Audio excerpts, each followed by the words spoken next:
district চাবুত উপস্থিত হৈছে এখন ফাৰ্মত আৰু যোনটো ফাৰ্মাৰ এই ফাৰ্ম কৰিছে আমি তেখেতকো চিনাকি কৰি দিম আৰু যিসকলে মোৰ চেনেলত নতুনকৈ আছে চেনেলটো ছাবস্ক্ৰাইব কৰি ল'ব বলক তেন্তে ভিডিঅ'টো পলম নকৰি আৰম্ভ কৰোঁ দাদা নমস্কাৰ পোনপ্ৰথমে আপোনাৰ পৰিচয়টো জনাব নমস্কাৰ মোৰ নাম দিলীপ খেলমা হয় চহৰী গাঁও পঞ্চায়তৰ চাবুৰী গাঁৱৰ নিবাসী হয়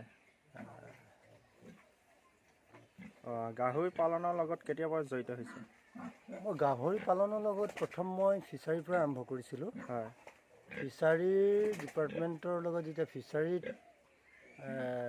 ট্ৰেইনিং দিবলৈ যাওঁ নগাঁৱত হয় তাৰমানে গাহৰি আৰু মীন পালনৰ যুটীয়াভাৱে যিটো প্ৰচেষ্টা হয় সেই প্ৰচেষ্টাক মই মানে ভাল পালোঁ আৰু তেতিয়াৰ পৰা মই গাহৰি মীন পালনৰ লগত সংযুক্ত হিচাপে কৰিবলৈ মানে ইচ্ছা প্ৰকাশ কৰিলোঁ তাৰপিছত এই নতুনকৈ আৰম্ভ কৰিছোঁ বৰ্তমান আপোনাৰ ফাৰ্মত কিমান ডাঙৰ গাহৰি আৰু পোৱালি গাহৰি আছে পোৱালি আছে এনে 15টামান আছে পোৱালি দুজনী মাইকী গাহৰি পোৱালি আৰু দুজনী গাভিনীত আছে আৰু এটা মতা আছে মতাটো মই নিজেই ৰাখিছোঁ প্ৰজননৰ কাৰণে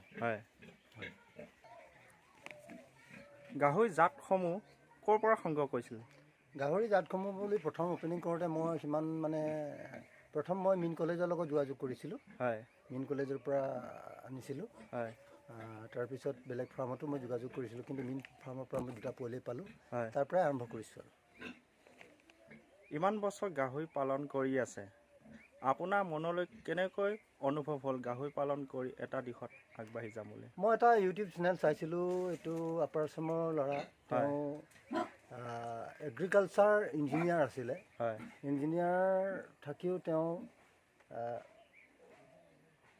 চাকৰিটো বাদ দি তেওঁ গাহৰি পালনত লাগিল এতিয়া তেখেতৰ ইউটিউব চেনেলটো চাওঁতে মই পাইছিলোঁ তেওঁ 80জনী মানে প্ৰডাকশ্যনৰ গাহৰি তেওঁৰ ফাৰ্মত আছে গতিকে 80জনী গাহৰিৰ যিটো পোৱালি প্ৰডাকশ্যন মই গড়ে যদি 5টাকৈ ধৰোঁ 8, 5, 40, 400 পোৱালি হয় 400 পোৱালিত মই মিনিমাম 4000কৈ ধৰিলেও কিমান টকা হয় গতিকে এইখিনি ক্ষেত্ৰত মই মানে আত্মপ্ৰকাশ কৰিলোঁ আত্মপ্ৰকাশ কৰাৰ কাৰণে মই সৰু সুৰাভাৱে আগবঢ়াই লৈ যাব চিন্তা কৰিছোঁ গাহৰি পোৱালিৰ ক্ষেত্ৰত কেনেধৰণৰ যতন ল'ব যতন লোৱা মানে এইটো মীন বিভাগৰ লগত মোৰ জড়িত আছে তাৰ যিজন গাহৰি যিটো প্ৰডাকশ্যনৰ তাত মানে প্ৰজনন আছে তেখেতৰ ডক্টৰ কি বৈশ্য আছিল তেখেতৰ লগত মোৰ সম্বন্ধ আছে তেখেতৰ পৰা মই দিহা পৰামৰ্শ লৈ মাজে মাজে তেওঁলোকক কি ভিটামিন খুৱাব লাগে কি ভেকচিন দিব লাগে কি আহাৰ খুৱাব লাগে এই গোটেইবিলাক পৰামৰ্শ তেখেতৰ পৰা ল'ম মই আপোনাৰ বছৰি ইনকমটো বুলি নাই মই প্ৰথম গাহৰিৰ পৰা মই ইনকম এতিয়ালৈকে 5 পইচা পোৱা নাই কাৰণ মই অপেনিং কৰিছোঁ সেইটো গতিকে এতিয়াৰ পৰা মই সেইটো ক্ষেত্ৰত মই ক'ব নোৱাৰিম কাৰণ কিয় মই অপেনিং কৰিছোঁহে নতুন গাহৰি পালকৰ ক্ষেত্ৰত কি পৰামৰ্শ দিব বিচাৰে নতুন গ্ৰাহকে উদীয়মান যুৱকসকলে যদি এনেধৰণে গাহৰি পালন কৰি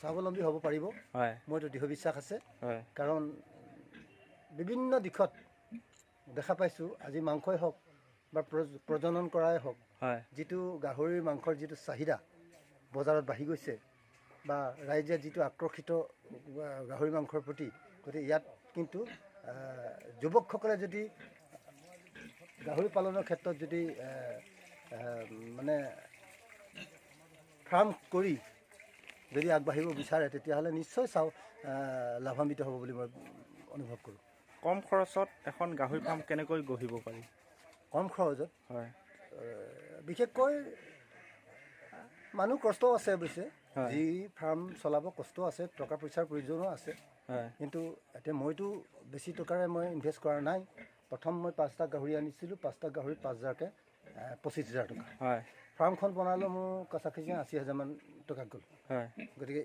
এইখিনি ক্ষেত্ৰৰ পৰা 1 লাখ বা 1.5 লাখ টকাৰ পৰাই মই আৰম্ভ কৰিছোঁ আৰু তাৰ বৰ্তমান আপোনাৰ ফাৰ্মত কেবিন কেইটামান আছে এতিয়া কেবিন এটা মোৰ 4টা আছে 4টাত মই দুটাকেও ৰাখিব 3টাকেও ৰাখিব পাৰোঁ মই যত্ন কৰি সাইজটো কিমানকৈ বনাইছে এইটো 8 বাই 10 8 বাই 10 কেইটা গাহৰি এনে থাকিব পাৰে এনেইতো থাকিব পাৰে 4টালৈকে থাকিব পাৰে কিন্তু সেইটো